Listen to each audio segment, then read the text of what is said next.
सोलापूर लोकसभा निवडणूक प्रचाराला जेव्हा सुरुवात झाली तेव्हापासून महायुतीकडून आमदार राम सातपुते आणि महाविकास आघाडीकडून माजी केंद्रीय मंत्री सुशीलकुमार शिंदे यांनी एमके फाउंडेशनचे संस्थापक अध्यक्ष महादेव कोगनुरे यांचे समर्थन मिळवण्यासाठी बराच प्रयत्न केला गेला होता। शेवटी महादेव कोगनुरे यांनी महाविकास आघाडीबरोबर जाऊन लोकसभेचे उमेदवार खासदार प्रणितीताई शिंदे यांचा प्रचार करण्याचा निर्णय घेतला होता। फक्त निर्णय घेऊन महादेव कोगनुरे हे शांत बसले नाहीत, तर दिवस रात्र एक करून एमके फाउंडेशनच्या कार्यकर्त्यांसमेत प्रभावी प्रचार यंत्रणा राबवत दक्षिण सोलापूर मतदारसंघ पिंजून काढला होता। आज जेव्हा सोलापूर लोकसभेचा निकाल जाहीर होऊन महाविकास आघाडीचे उमेदवार प्रणितीताई शिंदे हे भरघोस मतांनी विजयी होताच महादेव कोगनुरे व त्यांच्या कार्यकर्त्यांचा उत्साह संचारलाय। कारण महादेव कोगनुरे यांना जेव्हा दोन्ही गठबंधनाकडून दबाव येत असतानाही महाविकास आघाडी बरोबर जाण्याचा निर्णय महादेव कोगनुरे यांनी घेतला होता। जिल्ह्यात महादेव कोगनुरे यांनी घेतलेल्या याच निर्णयाचे सर्वत्र जोरदार स्वागत होताना पाहायला मिळत आहे। कारण महादेव कोगनुरे यापूर्वीही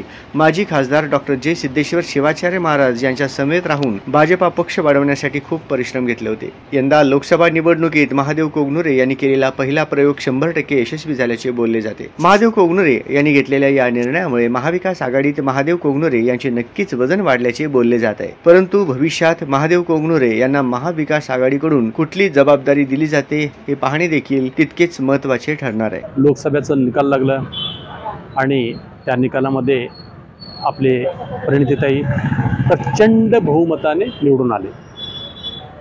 त्यांना सोलापूर जिल्ह्यामध्ये खूप प्रतिसाद मिळाला आणि जनतेतून जे बीजेपीवर प्रचंड नाराजगी होतं ते ह्या मताधिक्यामुळे दिसून आलं। आणि मला सुद्धा ताईंच्या आशीर्वादाने काँग्रेसमध्ये ताईंच्या सोबत काम करण्याची संधी मिळाली आणि मी दक्षिण सोलापूर असेल अक्कलकोटमध्ये माझे चांगले संपर्क आहे आणि दक्षिणमध्ये चांगलं काम आहे।